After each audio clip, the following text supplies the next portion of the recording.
அதிகாரிகளோடு முதல்ல ஆலோசிச்சு கடும் நடவடிக்கை எடுக்க சொல்லி உத்தரவிட்டிருக்கிறார். எங்கெங்கெல்லாம் கொலைகள் இப்ப மதுரையில் இன்னைக்கு காலையில் ஒரு மர்டர் கேஸ் ஆச்சு. அது என்னன்னா அவங்க 2 பேருக்குள்ள தனிப்பட்ட தகராறு. அந்த யார் யார் குற்றவாளிகளோ அவர்களை 3 மணி நேரத்துக்குள்ள கைது செய்யப்பட்டிருந்தார். மதுரையில் மீனாட்சி அம்மன் கோயில் பக்கத்தில் ஒரு கொலை சம்பவம் இரவில் நடந்தது. அதற்கு ஒரு 3 மணி நேரத்துக்குள்ள அந்த குற்றவாளிகள் கைது செய்யப்பட்டனர்.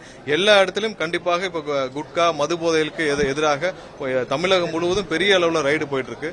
எங்கெங்கெல்லாம் சட்டத்துக்கு புறம்பாக குட்கா எல்லாம் வித்துட்டு இருக்காங்களோ அங்கெல்லாம் பெரிய அளவு நடவடிக்கை எடுக்கப்பட்டு வருது. கண்டிப்பாக அரசு பொறுப்பேற்று 2 வாரம் தான் இருக்கு. முழு வீச்சில் முதல்வர் அனைவருக்கும் உத்தரவுகளை பிறப்பித்துள்ளார். நாங்களும் அதற்கான வேலைகளை ஆல்ரெடி தொடங்கிவிட்டோம். இப்ப 1 வாரம் தான் ஆச்சு. இப்ப டிஎன்இபில பொறுப்பேற்று 1 வாரம் தான் ஆச்சு. 1 வாரத்துக்குள்ள என்ன செய்ய முடியுமோ முழு வீச்சு செய்து கொண்டிருக்கிறோம். கண்டிப்பா அதற்கான பலன்களை சீரமைப்புகளை நீங்க எல்லாம் விரைவில் பார்ப்பீங்க. இல்ல சோலார் மின் திட்டத்தை ஊக்குவிக்கிறதுக்காக அதுல முழுமையான டிரான்ஸ்பரன்சி கொண்டு வரப்படும். எங்கெங்கெல்லாம் தவறு நடந்திருக்கோ அதை சரி செய்யறதுக்கான நடவடிக்கை எடுக்கப்பட்டிருக்கு. கண்டிப்பா அது தொடரும். முழுமையான டிரான்ஸ்பரன்சியில் வர்ற அப்ளிகேஷன்ஸ்க்கு அவங்களுக்கு தேவையான அனைத்து உதவிகளும் இன்வெஸ்டர்ஸ்க்கு தேவையான அனைத்து விதமும் சுலபமாக்கப்பட்டு அவங்க இன்வெஸ்ட் பண்றதுக்கான வேலைகளை நம்ம இல்ல எதிர்கட்சி தலைவர் முதல் உதயநிதி வீட்டில இருந்து வெளியில வரணும். வெளியில என்ன நடக்குதுன்னு பார்க்கணும். அவர் இன்னும் அவருடைய தந்தை தலைமையிலான ஆட்சி இருக்கிற மாதிரி நினைச்சிட்டு இருக்கிறார் போல இருக்கு. இது முற்றிலும் தமிழக மக்கள் அனைவரும் சேர்ந்து அளித்த ஒரு தீர்ப்பு. என்னென்ன மக்களுக்கான பணிகள் செய்யணுமோ அதை 100% செஞ்சுட்டு வராங்க. முதல்ல அவர் வீட்டில இருந்து வெளியில வெளி உலகத்துல என்ன நடக்குதுன்னு பார்க்க சொல்லுங்க. வீட்டுல இருந்தே முன்னாடி இருக்க மாதிரி யார்கிட்டயும் ரிப்போர்ட் வாங்கி பேசிட்டு இருக்காரு. முதல்ல வீட்டுல இருந்து வெளியில உதயநிதிக்கு இங்க என்ன நடக்குதுன்னு பார்த்துட்டு பேசினா நல்லா இருக்கும்.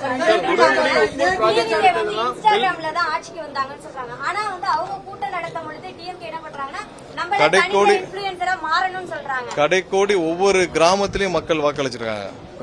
இதுல கொளத்தூர்லயும் மக்கள் வாக்களிச்சிருக்காங்க. கொளத்தூர்லயும் எல்லா இடத்துலயும் இவர்கள் செய்த தவறு, திமுக என்னென்ன தவறு செஞ்சுச்சோ அதற்கு எதிராக தான் மக்கள் வாக்களிச்சிருக்காங்க. எங்கேயும் இன்ஸ்டாகிராம்ல எல்லாம் ஓட்டு நடக்கல. களத்துல பூத்துல ஒவ்வொரு இடத்துலயும் பூத்துல மக்கள் வாக்களிச்சிருக்காங்க. இவர்கள் என்ன தவறு செய்தார்களோ இருக்காங்க.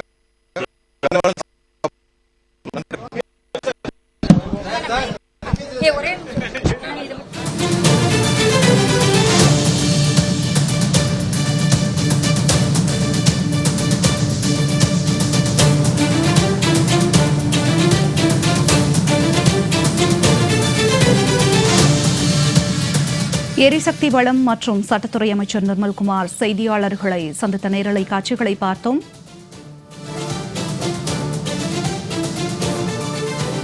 தொடர்ந்து இந்நேரத்திற்கான தலைப்புச் செய்திகளை பார்க்கலாம்.